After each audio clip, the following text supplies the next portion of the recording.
저는 자청님을 좋아합니다. 역행자 리뷰를 써서 확장판 마지막에 제 이름도 나오고요. 역행자 네이버 카페 황금지식에서 책컴단 1기로 활동하고 있습니다. 제 원고 직장인의 새벽 달리기를 푸드프 출판사에 투고하기도 했어요. 계약은 되지 않았지만요. 자청님께서 초사고 글쓰기 강의를 시작하셨습니다. 1월 1일 얼리버드 행사가 있었는데요. 이날 하루 매출이 13억이 넘었습니다. 저는 이 강의를 신청하지 않았습니다. 책을 읽는 사람만이 손에 넣는 것, 이 책을 읽은 덕분이에요. 오늘은 이 책의 인사이트 2가지를 곁들여 초사고 글쓰기 강의를 구매하지 않은 이유와 저만의 초생산성 글쓰기 비법을 알려드릴게요. 첫째, 정보 편집력을 기르는 방법. 둘째, 타인의 뇌 조각을 연결하면 뇌는 무한대로 확장한다. 셋째, 초생산성 글쓰기 3단계. 3가지 정보를 들려드리기 전에 잠깐 시간을 내서 구독과 좋아요를 부탁드립니다.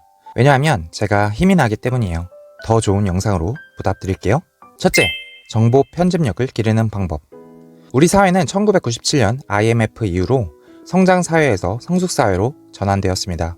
쉽게 말하면 퍼즐형 사고에서 레고형 사고로 전환되었어요. 퍼즐은 원래 상태로 되돌려 맞추는 놀이예요. 퍼즐의 경우 완성 그림, 즉 정답이 미리 설정되어 있습니다. 이 시기 인재는 정답을 빨리 맞추는 사람입니다. 그래서 정보를 빠르게 처리하는 능력이 중요했어요. 반면 레고는 정해진 답이 없습니다. 정답은 하나가 아니고 조합 방법에 따라 무궁무진해요. 각자가 답이 없는 작품을 스스로 생각해서 완성해 가야 합니다. 다른 누군가를 모방하는 게 아니라 창의적인 작품을 만들어야 해요. 모두가 수긍하는 답을 만들어내는 힘이 필요합니다. 그래서 그동안 수집한 정보를 편집하는 능력, 즉 정보 편집력이 중요해요. 정보 편집력을 기르기 위해서는 한 가지 사고력이 필요합니다. 바로 비판적 사고력이에요. 비판적 사고는 자신의 머리로 생각하여 주체적인 의견을 지니는 태도, 즉 본질을 통찰하는 능력을 말합니다. 하나의 대상을 한쪽 면만 보고 판단하는 것이 아니라 다양한 각도로 생각해보는 걸 말해요. 다양한 각도로 생각하면 할수록 다양한 지식을 조합하고 연결하여 새로운 아이디어를 만들 수 있습니다. 최근 자청님도 비판적 사고력의 중요성을 언급했어요. 내면적 글쓰기를 할 때 비판적 사고력을 이용해서 글을 쓰라고 했습니다. 그렇다면 정보 편집력은 어떻게 기를 수 있을까요?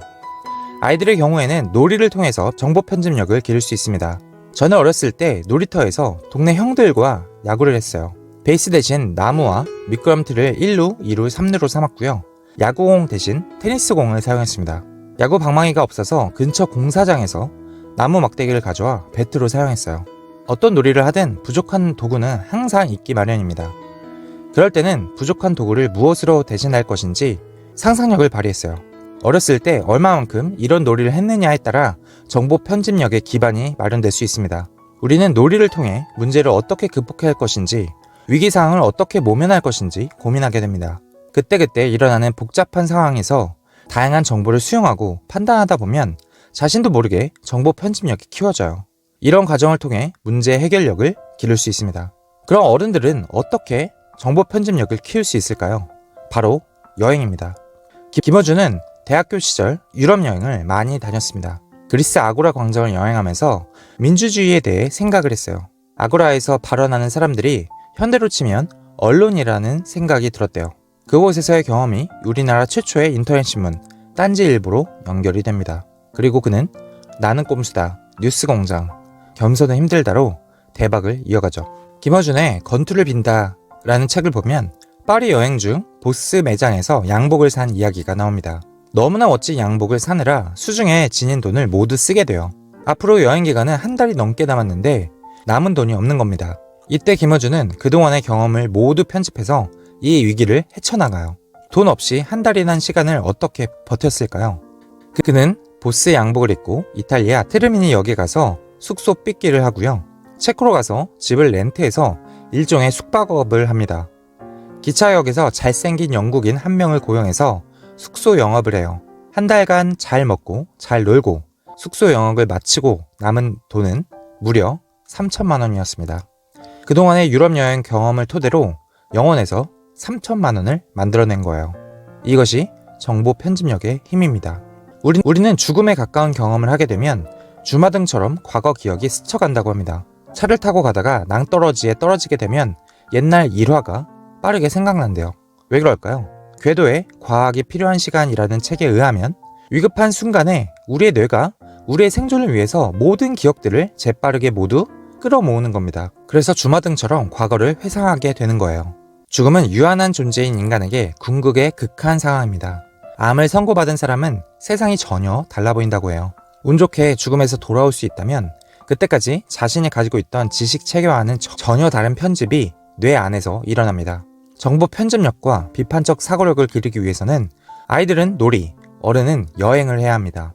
그리고 극한 상황에 직면해 보는 것이 필요해요. 그리고 마지막으로 독서가 있습니다.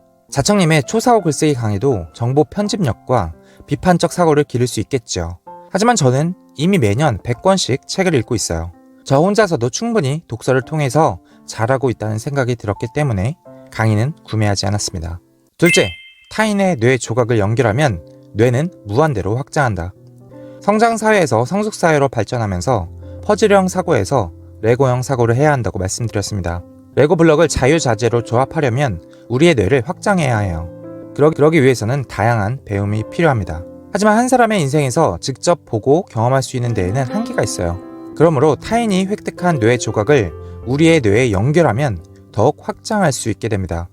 저는 건투를 빈다라는 책을 읽으면서 김어준의 뇌 조각을 연결했습니다. 과학이 필요한 시간이라는 책을 읽으면서 궤도의 뇌 조각을 연결했어요. 우리는 독서를 통해서 저자들이 평생 동안 획득한 지식과 경험을 쉽게 흡수할 수 있습니다. 우리는 책을 읽음으로써 우리의 뇌를 무한히 확장할 수 있어요. 독서를 하면 타인의 뇌 조각과 우리의 뇌를 이을 수 있습니다. 달리 말하면 관점을 늘리고 자기 편을 늘리는 일이에요. 독서를 통해 저자가 획득한 지혜를 우리의 뇌에 연결합니다. 이로써 우리는 세상에 대한 관점을 넓혀 다면적인 사고와 비판적 사고를 할 수 있어요. 관점이 확장되면 타인의 세계관을 이해할 수 있고 다양한 사람들과 교류할 수 있어요. 나와 타인의 여러 공통점이 보이면서 상대방이 결국 내 편이 됩니다. 이로써 주변으로부터 신임을 얻을 수 있고요. 그 사람의 새로운 뇌 조각과 연결되면서 우리 편이 증가합니다. 자청님의 초사후 글쓰기 강의의 목적은 단순히 글쓰기를 잘하는 것이 아닙니다. 글쓰기를 통해서 생각을 정리하는 습관을 들이고 결국 뇌를 발달시키는 것이 목적이에요. 독서를 하면 저자의 뇌 조각을 우리의 뇌로 연결하고 뇌를 무한으로 확장할 수 있습니다. 저는 독서하고 아웃풋으로 유튜브 대본을 써요. 이미 생산적인 사고를 하고 있다고 생각합니다. 그래서 굳이 강의를 신청하지 않았어요. 셋째, 초생산성 글쓰기 방법 3단계. 그럼 자청님의 초사후 글쓰기를 대신하는 저의 초생산성 글쓰기 3단계를 소개하며 마치도록 하겠습니다. 첫째, 지식 벽돌을 만든다. 둘째, 지식 벽돌을 조립 해체해서 글을 쓴다. 셋째, 작업 기억에 맞게 세 가지로 전달한다. 첫째, 지식 벽돌을 만든다. 저는 밀리의 서재로 책을 읽습니다.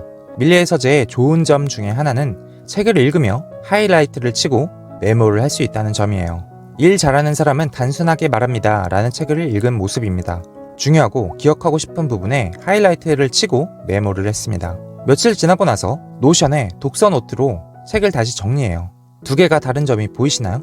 밀리의 서재에서 하이라이트한 부분에서 한 번 더 하이라이트를 칩니다. 그리고 제목을 붙였어요. 왜 이렇게 해야 할까요? 나중에 많은 메모 중에서 무엇을 골라야 할지 한 번에 알아보기 위해서요. 현대사회에서 전문가가 되려면 지식 빌딩 블록 메모를 쌓아야 합니다. 이것은 자기만의 고유한 관점으로 정보를 해석해서 저장하는 겁니다. 기억하세요. 메모는 지식 빌딩 블록, 지식 벽돌을 만든다. 둘째, 지식 벽돌을 조립 해체해서 글을 쓴다. 성숙사회에서는 레고형 사고를 해야 한다고 말씀드렸죠. 레고는 블록을 찾고 꺼내어 조립하고 재조립하는 과정에서 새로운 형태를 만들 수 있습니다. 블록 만들기는 무에서 유를 창조하는 것이 아니에요. 있는 블록을 이리저리 조립하고 해체하면서 다양한 건물을 만들 수 있습니다. 우리의 지식 벽돌도 마찬가지입니다. 일단 한번 메모를 만들고 나면 그 다음부터는 메모를 이리저리 뒤섞여보고 여러 조합으로 엮어보는 겁니다. 그러면 어느 순간 결과물이 짠! 나타나요. 많은 사람들이 글을 쓸 때 오해하는 것이 하나 있습니다. 글은 역시 아무나 쓰는 게 아니야. 특별한 능력이 있어야 해 라고 말해요. 아니에요. 글을 쓰기에 필요한 사전 조사를 충분히 하지 않았을 뿐입니다. 글을 쓸 탄약이 부족하기 때문이에요. 새로운 걸 창조하지 못한다고 해서 우리에게 문제가 있는 게 아닙니다. 창의력이 없는 게 아니에요. 단지 글을 쓸 재료가 충분하지 않을 뿐입니다. 영감을 주는 우물이 말라버렸다는 생각이 든다면 글을 쓰는 데 도움이 되는 자료가 가득한 깊은 우물을 만들면 됩니다. 각종 사례, 설명, 스토리, 통계, 도표, 비유 등 재료가 가득한 우물을 만드는 거예요. 김미경 강사식으로 말하면 구슬을 모아야 합니다. 나중에 꿰었을 구슬을 평소에 많이 모아두세요. 집을 지을 벽돌을 많이 쌓아두는 겁니다. 이 지식 벽돌을 많이 쌓아두게 되면 글을 쓰는 건 껌입니다. 이걸 조합하면 되기 때문이에요. 셋째, 작업 기억에 맞게 3가지로 전달한다. 우리의 뇌의 작업 메모리는 딱 3개입니다. 너무 많은 목표는 독이에요. 욕심을 내서는 안 됩니다. 독서를 할 때 책의 모든 걸 다 기억할 수는 없습니다. 차근차근 3개씩 기억하고 실천하려고 해야 해요. 그래서 저는 유튜브 대본을 쓸 때도 3가지만 전합니다. 오늘도 3가지만 전하고 있습니다. 기록 전문가 김익환 교수님도 무엇이든 3가지로 정리하시죠? 저도 모든 영상에서 항상 3가지만 전하고 있습니다. 정리해볼까요? 우리 사회는 성장사회에서 성숙사회로 전환되었습니다.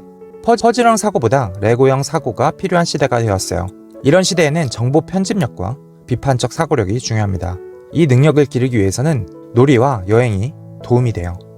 독서를 하면 저자의 뇌와 연결되면서 우리의 뇌를 무한히 확장할 수 있습니다.